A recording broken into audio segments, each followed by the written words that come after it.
दोस्तों मेरे हाथ में जो आप लोग ये सफ़ेद कलर की चीज़ देख रहे हो, ये सफ़ेद कलर की चीज़ आपके किचन में ही आप लोगों को मुफ्त में मिल जाएगी। अगर नहीं है तो आप लोग बाज़ार से इसको सिर्फ 2 से 3 रुपए की ला करके तैयार कर सकते हैं। और ये एक ऐसी जादुई चीज़ है, एक ऐसा बेहतरीन ऑर्गेनिक होममेड फर्टिलाइज़र है जिसके इस्तेमाल करने के बाद में आपके गुलाब के पौधे पर इस तरीके से गुच्छों में फूल खिलना स्टार्ट हो जाएंगे। तो आज की इस वीडियो में मैं आप लोगों को बताऊंगा ये सफ़ेद कलर की क्या चीज़ है, इसको कब और कैसे इस्तेमाल करना है, कैसे तैयार करना है, पूरी डिटेल में जानकारी इस वीडियो में देने वाला हूं। तो इस वीडियो को आप लोग कंप्लीट देखने के साथ पहली बार आए हो तो चैनल को सब्सक्राइब कर लो, वीडियो सही लगे तो लाइक और शेयर कर दो। तो देखिए इसके बारे में तो हम आप लोगों को बाद में बताएंगे, लेकिन सबसे पहले बताना चाहेंगे गुलाब के पौधे के लिए कुछ ज़रूरी टिप्स जिससे आप अपने गुलाब के पौधे से ज़्यादा फूल ले सकते हैं।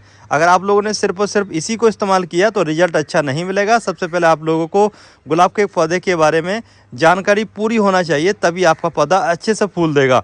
तो देखिए गुलाब का जो पौधा होता है ना, ये एक ऐसा पौधा होता है जो कि बहुत ही ज़्यादा सेंसिटिव पौधा होता है। इसकी केयर बहुत ज़्यादा करनी पड़ती है दूसरे पौधों के मुकाबले। इसके अलावा इसकी बहुत सारी वैरायटीज़ आती हैं, बहुत सारी वैरायटी आप लोग अपने टेरेस गार्डन में आसानी से ग्रो कर सकते हो।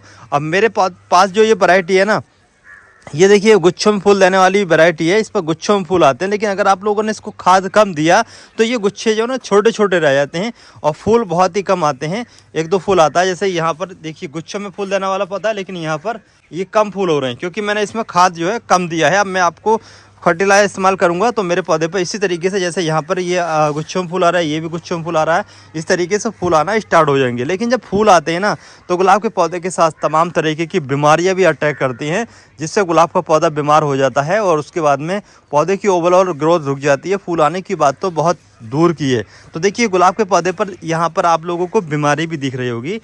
यह है दोस्तों एक माइट्स का अटैक है जो कि पत्तियाँ सुखोड़ देता है, पत्तियों का रस चूस लेता है। और वो माइट्स होते हैं पत्ती के पीछे, और वो नंगी आंखों से बहुत ही कम देखने को मिलते हैं। लेकिन इस पे यहाँ पर आप लोग रेड कलर के देखिए, यहाँ पर आप लोग शायद देख पा रहे होंगे, देखिए ये माइट्स लगे हुए हैं इस पे, ये रेड कलर के, इस तरीके के जो ये रेड कलर के कीड़े होते हैं, ये हमारे पौधे की जो ना पत्तियों का रस चूस लेते हैं, जिससे पौधा धीरे धीरे बीमार हो जाता है और अच्छे से ग्रोथ नहीं करता है। तो इनको दूर करने के लिए सबसे अच्छा ट्रीटमेंट है केमिकल में इमिडाक्लोप्राइड और थाइमोक्सिम, ये अच्छा कीटनाशक है इस तरीके के कीड़ों को दूर करने के लिए। जब आप लोग इसका स्प्रे कर लेंगे इमिडा का या थाइमोक्सिम का, तो आपके पौधे की पत्तियां देखिए इस तरीके से खुल जाएंगी, जैसे हमारे इस पौधे की पत्तियां खुल चुकी हैं। देखिए सारी की सारी पत्तियां इसकी खुली हुई हैं, बढ़िया है, ग्रोथ बढ़िया तरीके से चल रही है। लेकिन ये वाला पौधा और ये वाला पौधा बीमार है, तो मैं इसी पर स्प्रे करूँगा 1-2 दिन के बाद में। लेकिन बात आज की जो चल रही है वो फर्टिलाइजर की चल रही है।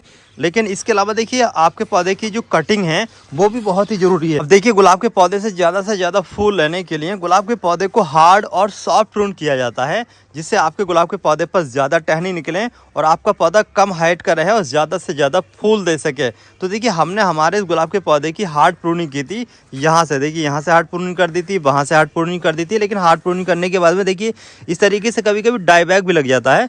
तो इस तरीके से जब डाईबैक लग जाता है तो आप लोगों को एक बात का ये ध्यान रखना चाहिए कि आपका जो टूल है ना वो साफ़ सुथरे होना चाहिए। उन टूल को आप लोग किसी भी अल्कोहल से, हाइड्रोजन पेरोक्साइड से, डिटॉल से अच्छे तरीके से साफ़ कर लें, जिससे कि डाईबैक ना लगने पाए। बाकी देखिए हमने इसको भी हार्ड प्रून किया हुआ है, तो ये हार्ड प्रून करने के बाद में अच्छी सी ग्रोथ ले चुका है। अब जब ये वाली जो कलियाँ ये खिल जाएंगी तो मैं इसको यहाँ से फिर से पिंच कर दूंगा, मतलब कट कर दूंगा, इससे और अच्छे से ग्रोथ होगी और हमारा पौधा ज़्यादा से ज़्यादा बढ़ निकालेगा। अब बात ये आती है कि यार पौधे की जो ना कटिंग कब से कब तक करना चाहिए। तो देखिए पहली कटिंग की जाती है गुलाब के पौधे की अक्टूबर स्टार्ट में और दूसरी होती है फरवरी स्टार्ट में।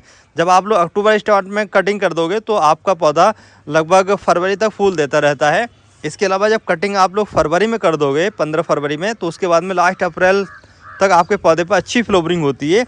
लेकिन अप्रैल के समय बहुत ज़्यादा फ्लावरिंग होती है, क्योंकि पहली कटिंग होती है अक्टूबर में और दूसरी कटिंग होती है फरवरी में। तो उससे आपका पौधा जो है ना काफ़ी घना सा हो जाता है, ब्रांचेस निकालने लगता है। इसके अलावा इस तरीके की एरियल रूट्स भी निकलना स्टार्ट हो जाती हैं। इस तरीके के ये सूट्स हैं, ये काफ़ी सारे निकलना स्टार्ट हो जाते हैं फरवरी के बाद में, तो पौधा काफ़ी घना हो जाता है। लेकिन इसके अलावा देखिए पौधे पर जब भी आप लोग कटिंग करें ना तो ये आँख देख करके करें। जैसे अब ये पौधा है, अब ये वाली पत्ती है, ठीक है, ये वाली पत्ती है। अब ध्यान से देखो, इस पत्ती के ऊपर से मैंने यहाँ से अगर इसको कट कर दिया तो जो ब्रांचेस हैं एक इधर जाएगी, एक इधर जाएगी और एक इधर जाएगी, 3 इसके अंदर आँखें हैं।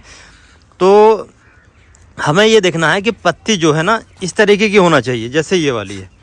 देखिए ये सिंगल पत्ती है। अब मैं इसको यहाँ से कट कर दूंगा तो ये जो आँख है वो इधर की साइड में निकलेगी, मतलब जो बड है, जो टहनी है वो इधर की साइड में निकलेगी, पौधा सही दिखेगा। लेकिन अगर मैं इसको यहाँ से कट कर दूंगा, इस वाली बड को छोड़ने के बाद में यहाँ से कट कर दूंगा, तो पत्ती इधर से जोड़ी है तो जो आँख है वो यहाँ से फूटेगी, ठीक है, यहाँ से टहनी निकलेगी तो टहनी जाएगी इधर को, तो पौधा देखने में बुरा लगेगा। तो जब भी कटिंग करें इस बात का जरूर ध्यान रखें कि पत्ती जो है वो कहाँ से निकल रही है।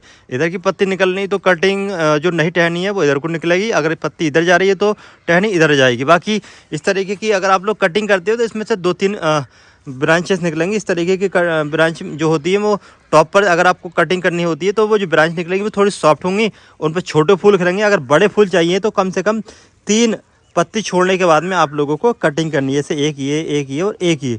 जब आप लोग तीसरी कटिंग पत्ती पर कट करोगे तो जो टहनी निकलेगी वो मजबूत निकलेगी और ज़्यादा फूल आने के जो चांस है वो काफ़ी हद तक बढ़ जाते हैं।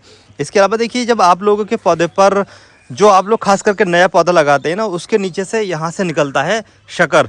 अब ये पौधा है मेरा 3 साल का, ये मेरा पौधा 4 साल का, ये पौधा है मेरा 2 साल का और वो पौधा है 1 साल का। अब इन पौधों में तो शकर के चांस जो हैं वो बहुत ही कम है, क्योंकि नीचे से जो ना ये काफ़ी सारा जो ग्राफ्टेड एरिया था वो फैल चुका है। अब ये वाला जो पौधा है ना, इस पौधे के नीचे से जो देसी वाला है वहाँ से पूरे निकलने के चांस रहते हैं शकर के। तो शकर निकल कर बहुत तेज़ी से बढ़ती है, उसके बाद अलावा उस पर 5-7 पत्ती रहती हैं, पत्तियाँ काफ़ी होती हैं, कांटे होते हैं उस पर, तो उसकी यही पहचान होती है। तो जब भी आप लोगों के पौधे से नीचे से शकर निकले तो उसको आप लोग कट जरूर कर दें, नहीं तो आपका पूरा का पूरा जो पौधा है वो ख़राब हो जाएगा, पौधा देसी में बदल जाएगा। अब देखिए, पौधे पर जब फूल आ जाएँ तो जैसे ये फूल खिल गया, तो जब फूल खिल जाते हैं ना तो उनको कट करना चाहिए। हम लोग क्या करते हैं, इसको कट नहीं करते हैं और पीछे से ना एक गांठ सी निकलती है, एक सीड पॉट सा बनने लगता है, जैसे ये है। अगर हम इस फूल को कट नहीं करेंगे समय रहते तो ये वाला जो सीड पॉट है ना काफ़ी तेज़ी से मोटा सा होने लगता है, इसके अंदर बीज बनने लगते हैं और काफ़ी एनर्जी है पौधे की फूल बीज बनाने में लग जाती है, जबकि बीज से पौधा बहुत ही कम उगता है। तो इस तरीके से जब बीज बनने लगते हैं ना तो पौधा का पूरा फोकस उधर ही चला जाता है और आपके पौधे पर जो फूल हैं वो कम हो जाते हैं। तो जैसे जैसे ये फूलों का कलर बदलता रहे, फीके होने लगे फूल, तो उनको आप लोग कट करते रहें और आपके पौधे पर अच्छी फ्लोवरिंग होती रहती है। लेकिन अप्रैल के बाद में महीना हो तो आप लोगों को फूलों को कट नहीं करना है, उस समय आप लोगों को पौधे को बिल्कुल भी डिस्टर्ब नहीं करना है, आराम करने देना है। इसके अलावा जैसे हमारा पौधा अगर छोटे गमले में लगा है और अगर हम रिपोर्ट करना चाहें रूट बाउंडिंग की वजह से, तो ये वाला जो टाइम है ना, ये बिल्कुल सही चल रहा है। इस समय आप लोग अपने पौधे की रिपोर्टिंग कर सकते हो, इससे आपके पौधे शौक में नहीं जाएंगे, आपके पौधों को झटका नहीं लगेगा और ये बिल्कुल बेहतरीन समय है। इस समय आप लोग अपने गुलाब के पौधे की पूरी रूट बाउंडिंग अगर कटिंग करने के बाद में रूट की, तब भी अगर आप लोग उसको गमले में लगाओगे ना तब भी कोई दिक्कत नहीं आएगी। मतलब पूरी जड़ें खोलने के बाद में, मिट्टी से बाहर निकालने के बाद में अगर आप लोग दूसरे गमले में लगाते हो तब भी कोई दिक्कत नहीं आएगी। ये समय बिल्कुल सही समय चल रहा है, आप लोग इस समय पौधे भी खरीद सकते हो नर्सरी से ला करके और कोई भी दिक्कत आपके पौधे में नहीं आने वाली है, क्योंकि पौधा इस समय बिल्कुल भी झटका नहीं मानेगा। क्योंकि अभी डोरमेंसी पीरियड है, पौधा भी जो है ना थोड़ी सी सुस्ती हालत में है, क्योंकि अभी सर्दी पड़ रही है तो धूप कम निकल रही है ना, तो पौधे की ओवरऑल ग्रोथ थोड़ा सा कम चल रही है। तो इस समय जो है ना आप लोग पौधे को नया ला करके भी लगा सकते हैं, सिंडर में भी लगा सकते हो। देखिए, फर्टिलाइज़र जो मैं आप लोगों को बता रहा था, ये है वो ऑर्गेनिक होममेड फर्टिलाइज़र जो आपके घर पर किचन में आसानी से मिल जाता है, सभी के घर पर होता है ये फर्टिलाइज़र। ये फर्टिलाइज़र है दोस्तों मस्टर्ड केक का जो सीड्स होते हैं, जो सरसों के बीज होते हैं, जिसको काली सरसों या पीली सरसों के नाम से भी आप लोग को पता होगा। तो वो काली सरसों हो चाहे वो पीली सरसों हो, 1 चम्मच आप लोग 1 लीटर पानी में अच्छी तरीके से डालने के बाद में इस तरीके से मिक्सी मशीन में, उसको ग्राइंडर मशीन में अच्छी तरीके से मिक्स कर लीजिए। और मिक्स करने के बाद में आपका जो फर्टिलाइज़र है ये हैंड टू हैंड 2 मिनट में ही बन करके तैयार हो जाता है। अब इस फर्टिलाइज़र को आप लोगों को 2 गुने पानी में डालना है। देखिए, हमारे पास ये 1 लीटर पानी है इस जग में, इस जग में हमने ये पानी डाल दिया। देखिए, इस तरीके के होते हैं सीड्स, तो ये आप लोगों को मिक्स करना है, 1-2 चम्मच आप लोग मिक्स कर सकते हो। अब इस तरीके का जो ये पाउडर सा रहता है ना, ये इसको नहीं डालना है, क्योंकि इसको डिकम्पोज होने में थोड़ा टाइम लगेगा। बाकी जो मटेरियल था, जो माल मसाला था, वो इसके अंदर आ चुका है। अब आप लोगों को दूसरा एक काम करना है, वो पौधे के अंदर से इस तरीके की सूखी पत्तियाँ, इन्फेक्टेड पत्तियाँ या जो भी घास वगैरह है ना, उसको हटाना है। जब आप लोग इस तरीके की सूखी पत्तियाँ, घास वगैरह हटा दोगे, उसी के बाद में आप लोगों को इसको इस्तेमाल करना है। ज़्यादा तेज़ सर्दी के मौसम में पौधे की गुड़ाई नहीं करनी है, बस हल्का फुल्का आपको गुड़ाई करनी है। ज़्यादा गहराई तक नहीं करनी है। और हो सके तो इस समय बिल्कुल भी गुड़ाई मत करो, बस पत्तियाँ सूखी वो हटा दो और इसके अलावा घास हटा दो। अब दूसरी बारी आती है इमीडाक्लोप्राइड या थाइमॉक्सिम का छिड़काव करने की। तो वो आप लोग बाज़ार से ला करके उसका छिड़काव कर सकते हो। मेरे पास काफ़ी सारे पौधे हैं, पूरा गार्डन में मैं उसका छिड़काव करने वाला हूँ।